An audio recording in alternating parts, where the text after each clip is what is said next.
Good morning, Bear Nation. It is me, the Oso Independiente. It is 7:05 a.m. We are southbound. We've been in the truck since 5:04 a.m. And yeah, we're on our way to a project for a client, and I'm looking forward to it. But that's not what this video is about. Not yet, anyway. We'll hopefully in the future be doing some videos from that site. But anyway, point being, I wanted to talk to you guys about a word called Kinwork. Kinwork. Kinwork. This is interpersonal family work, the rearing of children, the taking care of the elderly. The oftentimes lumped into this is like laundry and housekeeping and so forth and so on. Now bear with me here, understanding that while there are outliers to the traditional gender roles and that there are extremely badass women out there, predominantly Kinwork is done by women. Women have more of a nurturing personality, generally speaking, and more of an interest in being with other people, whereas men can tend to work better singly as individuals, and we are more hard-charging, forward-moving, progress, right? All of these, and again, allow me the generalities, please. And I mean, for example, we will use my wife. My wife, the day I met her, owned a construction company. She is at least as good as any three good men on a job site. She is totally BA. She's a better fisherman than I am. She's a hell of a shot. She's strong. She's tough. She's a damn good plumber. Right? Butchers turkeys. Rears baby cows. Raises our children. Takes care of grandma. Likes to weed eat. Praise Yah. Right? My wife is the quintessential conundrum. Smart, beautiful, strong. Will rip your head off if you threaten her children, but she is engaged in kinwork. That's a big part of who she is in her self-identity, right? And it gives her a sense of fulfillment. Why am I bringing this up? I'm bringing this up within the context of tribe. Groups of people, whether you call it your tribe, your my phone holder for the truck pooped the bed.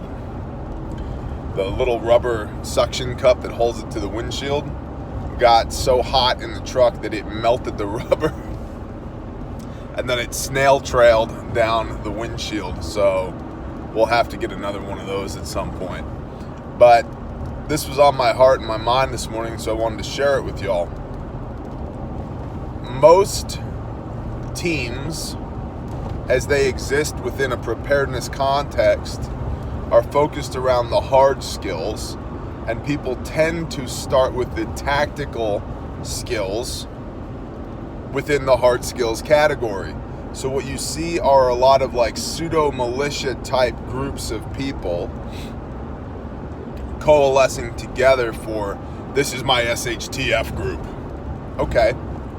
I'm also starting to see more and more an agrarian approach, which I like. I like that a lot. Homesteader type groups. But, you know, as we know here at this channel, I'm a big fan of the militant farmer concept. You have to be able to grow your own food, and you have to be able to protect your own food that you grow, right? And so both of those things require people. But within the context of a preparedness group that's primarily focused on tactical things, what kind of body armor are you running? And oh, I don't run the 5.56 by 45 millimeter NATO. That's a pea shooter. I run the 7.62 39 or whatever. right? Within that conversation, let's talk about Kinwork. Auxiliary.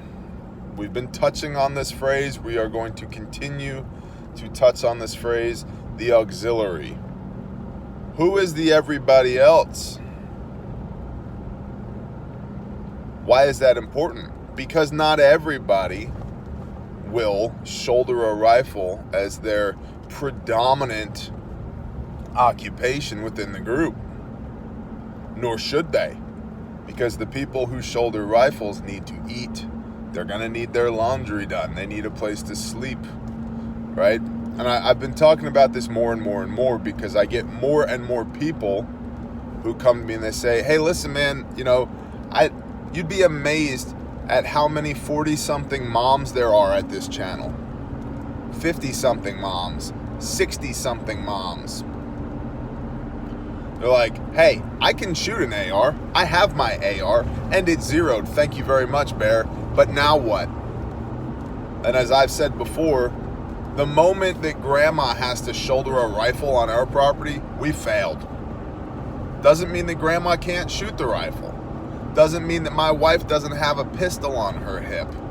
But the moment any of those people have to employ their weapons, I've failed at my job. That is not our primary means of responding to a threat, is to have grandma behind a rifle or my wife pressing a trigger.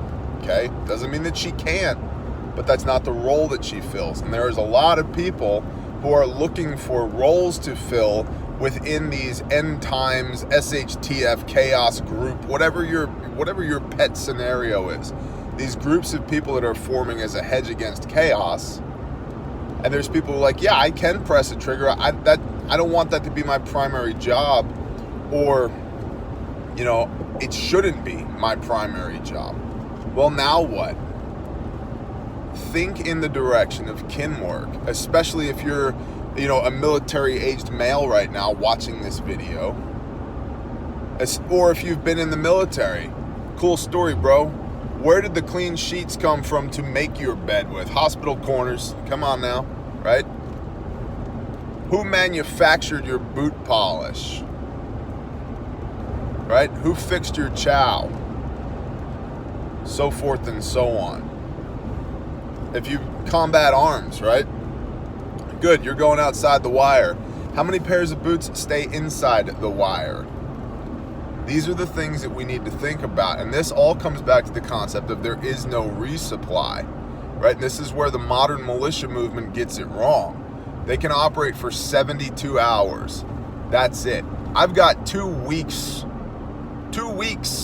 worth of operational capability in this truck right now, which I can carry on my back. 2 weeks. Let me restate, 2 weeks right now. Why? Because I'm going to be about 4 hours from home.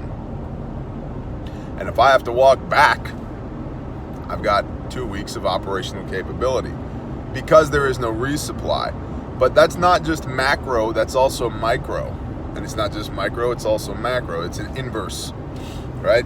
Either or, both.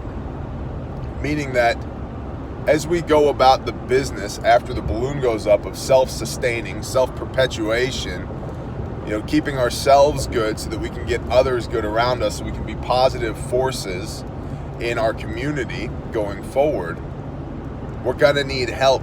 And you're going to need people to do the kin work. Because I have kids. And I'm telling you, and I'm not saying it's going to be predominantly my wife's job, but it's going to be somebody's job to watch the kids. We have within our, just overlapping our tribe and our mag, we have people ranging from brand new to the planet to 80 years old. Who's going to take care of all of them? It's hard to it's hard to reload your AR while you're holding a toddler, right? And those two things should never be happening at the same time. Kinwork. And it's not to paint women into a corner and say, here, you hold the baby while I go do the tactical things. Because there's plenty of women out there who can and do the tactical things. But I'm making this point to say that there is more to this preparedness lifestyle and more to an existence period than reloading under duress, than shoot, move, communicate. All of these things, right? There's more to it than that, and I believe we do ourselves a disservice by not taking the auxiliary seriously and not actively looking for roles that good people can fill, regardless of whether or not they can, sit down behind an M24 or an M40 clone and ring steel at 600 meters. Okay? So I just want you guys to think about that. Kinwork and the auxiliary, and who does what. Who does what? Where are the spots within your group where you can fit in? Not everybody's an operator. I'm not an operator. I'm I'm right on the edge of that whole military age male thing. I was talking about this with a brother recently. It's not that I can't do the things. I don't want to do the things. Less and less do I want to do the things. Don't make me do the things, because when I do the things, man, it's going to end poorly. Don't make me go there. But I don't want to live there anymore.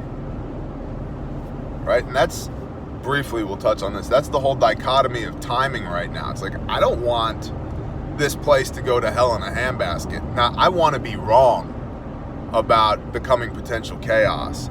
But if it's gonna come, let's just go ahead and get this done already while I'm still young enough to do something about it, to protect my people, to provide for my tribe, to provide for my family, to provide for my mag, to do all the hard things. Right. I don't want it to happen, but if it's gonna happen, I want it to be me in a plate carrier, not my son in a plate carrier. Make sense? So, Kinwork. Who's going to do those things? And understand that these are equal footings. The people that cook the food are just as important, if not more important, than the people who eat the food. Okay? Take it from a guy who started doing these relief missions. If there's nobody back at the fob, we got problems. Right? We need the auxiliary. We need the support structure to facilitate all of the other things that we're doing. It's positions of strength. If your home base ain't good, nothing else is good. Okay? Kinwork, think about it. And if I offended any of you badass ladies out there, I apologize. That's not my intention. And I hope that you can understand that from my words, that I'm speaking in generalities here. I want you to be able to pump breast milk and fire an AR-15 effectively. I think it should be both. Bless y'all. Shalom.